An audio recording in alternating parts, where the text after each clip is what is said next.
오늘 저에게 주신 하나님의 말씀은 신약성경 요한복음 4장 23절부터 24절까지 말씀입니다. 다 찾으셨으면 저희 함께 봉독하겠습니다. 아버지께 참되게 예배하는 자들은 영과 진리로 예배할 때가 오나니 곧 이때라. 아버지께서는 자기에게 이렇게 예배하는 자들을 찾으시느니라. 하나님은 영이시니 예배하는 자가 영과 진리로 예배할지니라. 아멘. 기도하겠습니다. 하나님 아버지, 은혜와 사랑을 감사드립니다. 많은 눈과 여러 어려움 가운데서도 또한 12월의 첫날을 저희들 맞이하게 하시고 특별히 또한 월삭 새벽 기도회로 모일 수 있는 은혜를 허락하신 것 감사드립니다. 언제나 연약하여 하나님께 나아갈 수조차 없는 저희들을 언제나 은혜 가운데 붙들어 주시옵시고 오직 하나님의 성령으로 또한 하나님의 말씀으로 인도하여 주실 때에 그것이 바로 성도로서 가장 복된 길을 가는 자들임을 깨닫게 하여 주사 오늘도 주님께서 주신 이 은혜의 자리에 주의 말씀을 마음에 깊이 담고 이 마지막 때에 오로지 승리의 길 갈 수 있는 저희 모든 성도들 되도록 인도하여 주옵소서. 오늘도 저에게 말씀하여 주시고 주의 성령께서 함께하여 주시길 간절히 바라오며 이 모든 말씀 예수님의 이름으로 간절히 기도하옵나이다. 아멘. 오늘은 진리 안에서 드리는 예배라는 제목으로 하나님 말씀 증거합니다. 오늘은 저희가 12월 첫날 월삭 새벽 기도회로 이 시간 모였습니다. 이번 지난 주간에 눈이 많이 내리고 또한 여러 일들이 있어서 사실 한 주 한 주 예배를 드릴 수 있다라는 것이 참으로 귀하게 여겨지는 한 주였습니다.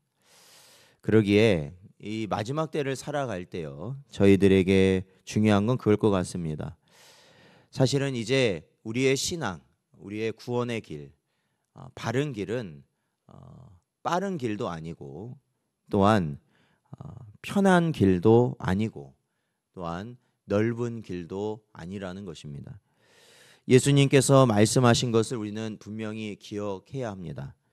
마태복음 7장 14절 말씀처럼 생명으로 인도하는 문은 좁고 길이 협착하여 찾는 자가 적음이라 말씀하신 주님의 말씀을 우리는 기억해야 된다는 것입니다. 지금은 빠르고 넓고 편하고 사람들이 많이 가는 그러한 길이 아니라 좁고 더디고 힘들더라도 또한 많은 사람들이 가지 않더라도 우리는 하나님께서 우리에게 주신 바른 길을 나아가야 한다라는 것이죠.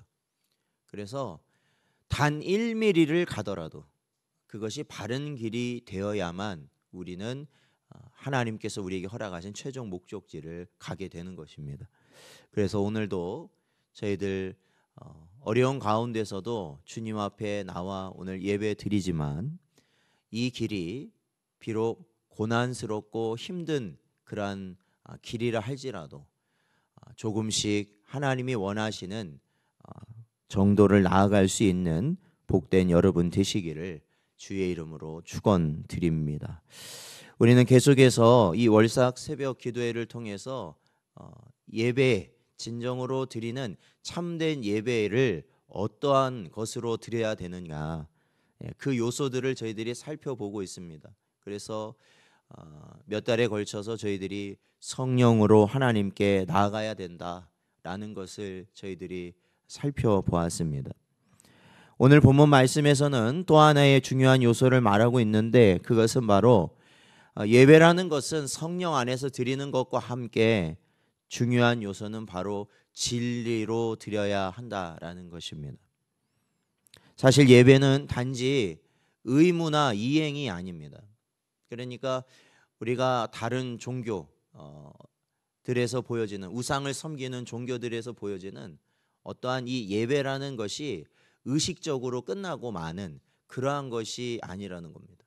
그냥 예배를 딱 드리고 나면 뭔가 우리가 모든 걸 다 감당한 그러한 것이다라고 말할 수 있다라는 게 아니라는 겁니다.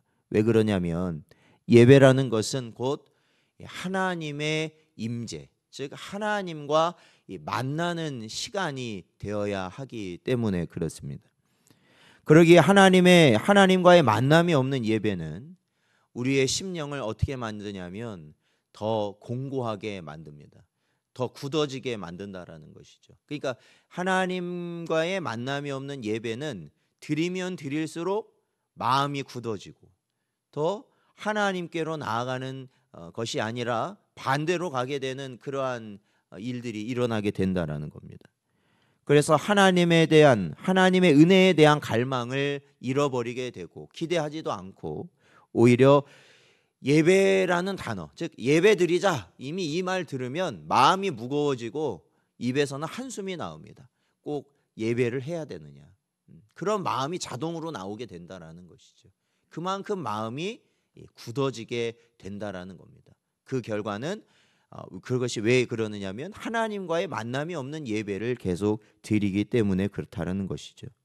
요한복음 20장 31절은 이렇게 기록하고 있습니다. 오직 이것을 기록함은 너희로 예수께서 하나님의 아들 그리스도이심을 믿게 하려 함이요 또 너희로 믿고 그 이름을 힘입어 생명을 얻게 하려 함이니라 라고 기록하고 있습니다. 그렇습니다. 하나님의 말씀은 즉 이 예배를 통해서 우리에게 주신 하나님의 말씀은 결국 우리의 생명과 연관되어 있다라는 것입니다. 왜 우리가 이토록 세상 가운데서 고난스럽고 힘든 그런 많은 일들을 감당하면서 이 심적으로도 육신적으로도 굉장히 지쳐있는 그러한 상황 가운데서도 우리가 결국 하나님께서 우리가 요구하시는 예배의 자리를 지키고 나아가느냐, 그것은 바로 우리의 영적 생명과 연관되어 있기 때문에 그렇다는 겁니다. 살기 위해서는 어쩔 수 없다라는 것이죠. 우리가 성도로서 생명력을 갖고 살기 위해서는 바로 이 예배의 자리를 지켜 나가야만 한다라는 것입니다.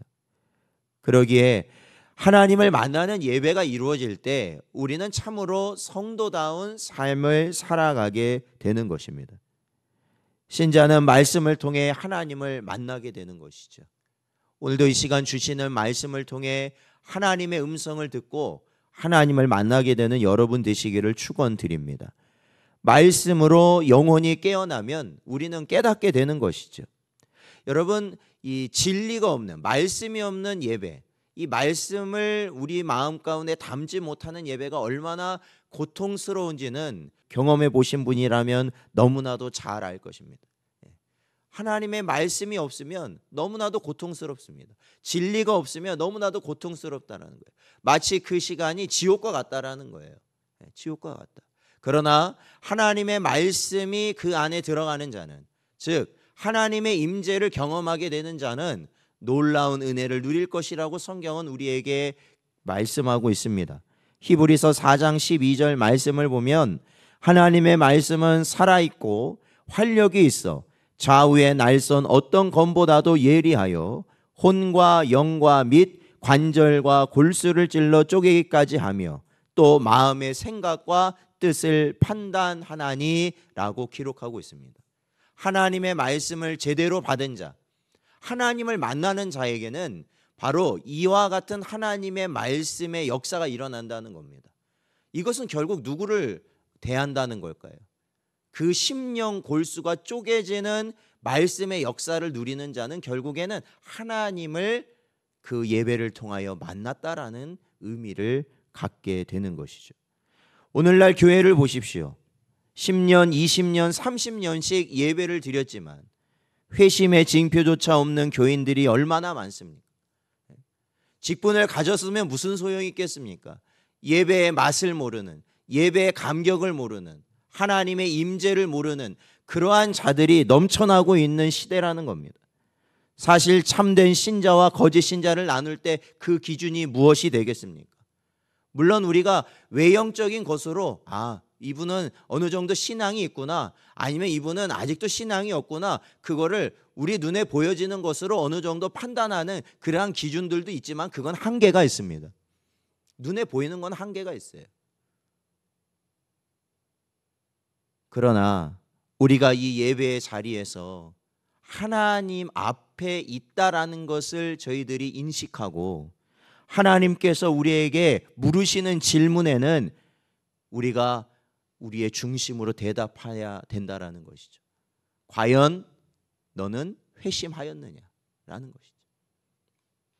진정으로 너는 나의 말을 듣고 거룩한 삶을 살기 위하여서 사람이 있든지 없든지 예배 시간이든지 아니든지 힘쓰고 있느냐라는 것입니다.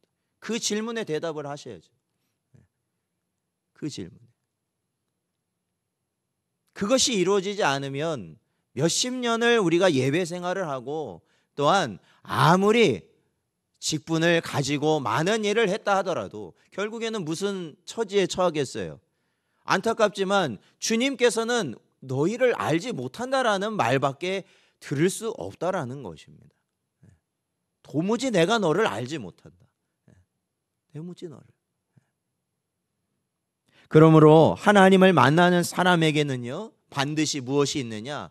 하나님을 만난다라는 것은 무슨 환상을 보고 뭔가 내 몸의 전율을 느끼고 그런 것에서 끝나는 것이 아닙니다. 그것은 아주 일부, 정말로 그러한 일이 일어나는 아주 일부의 현상밖에 되지 않아요. 가장 중요한 것은 진리에 대한 깨달음이라는 것이죠. 진리에 대한 깨달음, 말씀에 대한 깨달음이라는 것이에요. 즉 나에게 하나님이 주시는 신령한 지식이 생긴다라는 것입니다. 여러분, 지식이라는 것은요, 정말로 무시할 수 없는 굉장히 놀라운 능력을 가지고 있습니다. 여러분도 간혹 그런 경험이 있으실 것 같아요. 내가 평소에 좋아하는 음식이었습니다. 좋아하는 음식이에요. 어떻게 보면은 내가 뭐 한 주에 뭐 4-5번씩도 내가 먹을 수 있는 그런 음식이라고 해봅시다. 그런데 어느 날 TV를 보고 있는데 거기서 한 의사가 나와서 이런 말을 하는 겁니다. 그 음식에 들어있는 무언가가 암을 일으킬 수 있는 발암 물질을 가지고 있다. 그 얘기를 딱 듣는 순간 여러분 어떻습니까? 아무리 좋아하는 음식이라도요, 먹기가 힘듭니다. 그게 지식이에요. 뭔가를 알게 된다는 게 바로 그렇다라는 것입니다. 뭔가 그렇다는, 그게 지식이에요. 그런데 여러분, 하늘의 신령한 지식이 우리 안에 드리워질 때는 어떻게 될까요? 중요한 건 뭐예요? 우리의 근본적 기준이 달라진다라는 것입니다. 기준이 달라진다는 거예요. 우리 가치관이 달라진다라는 거예요. 우리의 생각이 달라진다라는 것입니다. 그게 뭐냐? 마음의 감화를 받았다라는 것입니다.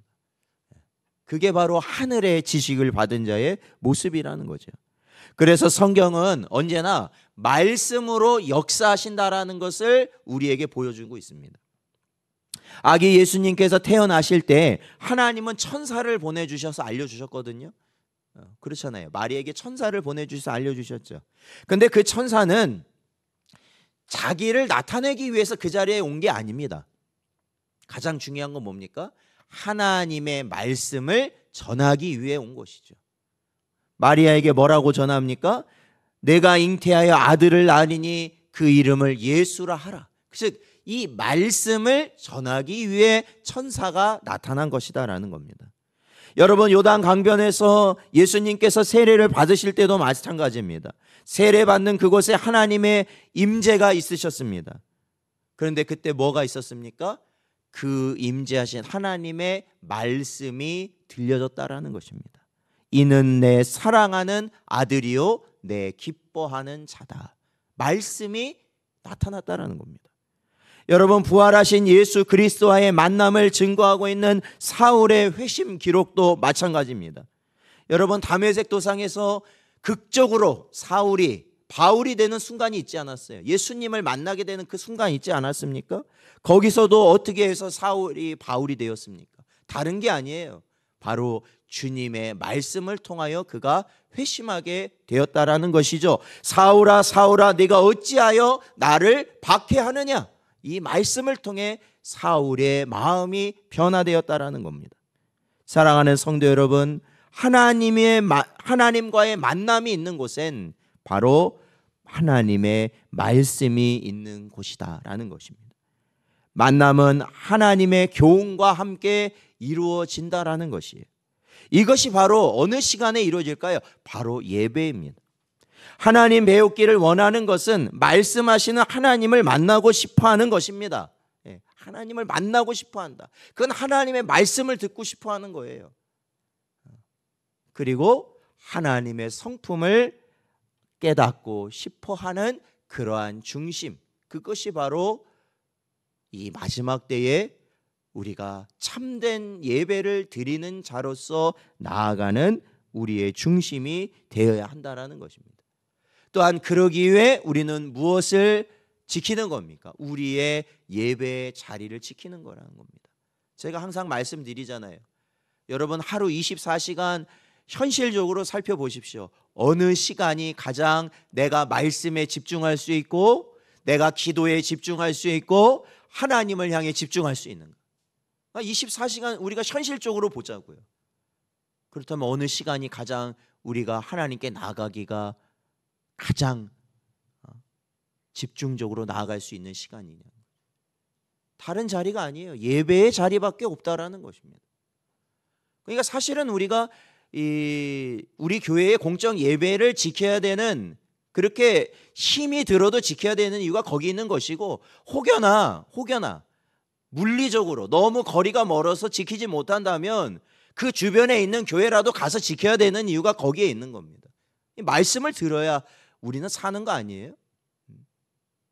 내가 드려도 되지 않는다. 오늘은 내가 드려도 되지 않아. 나는 그 정도는 아니야. 한 주에 한 번만 가도 돼. 이렇게 생각한다면 이미 그 사람은, 이미 그러한 심령을 가진 사람은 하나님과의 만남이 그에게는 필요한 게 아니죠. 절실한 게 아니겠죠. 그건 너무나도 분명한 진리입니다.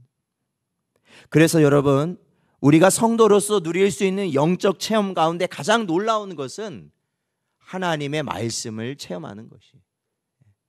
여러분, 죽다 살아나는 것, 사람의 병을 고치는 것, 아니면 우리가 이 세상의 물질을 정말로 하나님의 복으로 많이 받게 되었다. 그런데 그게 중요하겠는가? 왜? 그건 중요하지가 않아요. 왜 그렇습니까? 죽다 살아나도 마음이 안 변합니다, 여러분. 마음이 안 변해요. 마음은 그걸로 변할 수가 없어요.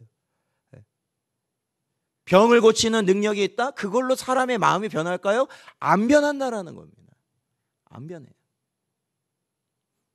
세상의 물질을 내가 많이 얻었다? 그걸로 사람의 마음이 변할까요? 안 변한다라는 겁니다. 안 변해요. 사랑하는 성도 여러분, 그러기에 우리의 신앙은요, 단순한 열정으로만 되는 거 아니에요. 열정으로만 되는 거 아닙니다. 그래서 앞에서 제가 이거 하겠습니다, 저거 하겠습니다. 저는 그거 별로 신이 많지 않습니다. 그런 사람. 왜냐하면 보통은 자기의 열정으로 그렇게 할 가능성이 굉장히 높습니다.